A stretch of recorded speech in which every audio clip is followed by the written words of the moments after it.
Assalomu alaykum. Men Ergashbek Ikromov. Yoshim 23 ta. Provebda Otabek aka Blender kurslarida o'qiganman. Yoshligimdan o'zi kino va multfilmlar ko'rishga juda ham qiziqqanman. Ayniqsa 3D formatdagi kino va multfilmlarga va aynan o'zim shundan keyin 3D grafika sohasini o'rganishga qaror qildim va bu boradagi eng maqbul 3D dastur Blender edi.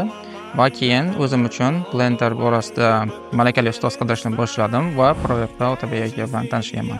O'quv jarayoni mobaynida menga eng yoqqan narsa Otabek akaning dars etish uslublari, coworking hamda do'stona atmosfera. Hozirgi kunda freelancer bo'lib ishlayman hamda onlayn Discord guruhlar bilan ham hamkorlik qilaman.